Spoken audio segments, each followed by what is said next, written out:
Well, today's video, I'm taking y'all to Lake Tustemena. I think I'm pronouncing that correctly. This lake is the third largest lake in Alaska. It is right below Kenai.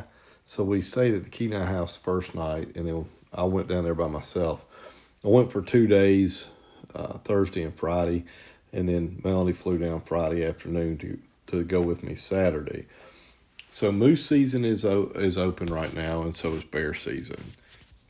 Lake Tustemena, being as large as it is a very dangerous lake. This shows where we went on GPS, and the track all the way around was about 55 miles that we did in the boat. So the first day I'm out, and you can see the water's perfectly calm. It's not real rough. The second day I was out, I didn't do any videoing. It was bad. The wind was blowing. It was right at the beginning of a front. It wasn't much fun. It beat me half to death. I didn't spend long on the water, and I just turned around and came on back. Sometimes you need to use good common sense when you're hunting in Alaska. But this is the first day.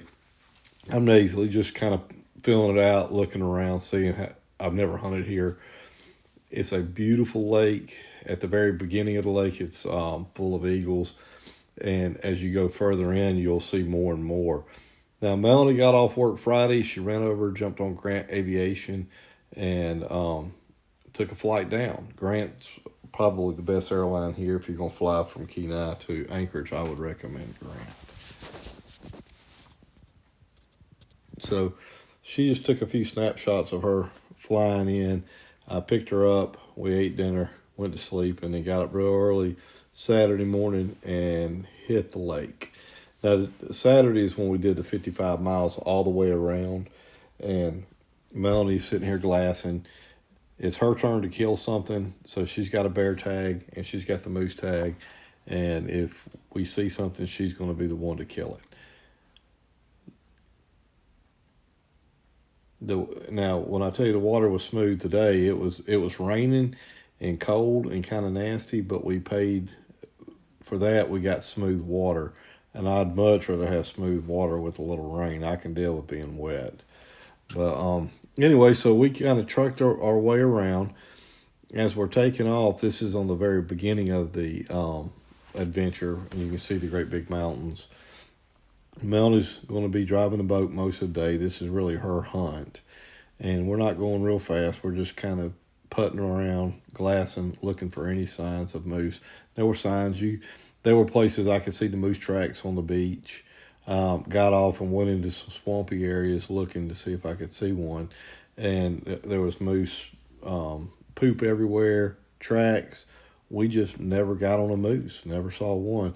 And what was funny is when I got out of church today, my next door neighbor down there, Chris, called and said there was a big 45-inch moose standing in my front yard this morning.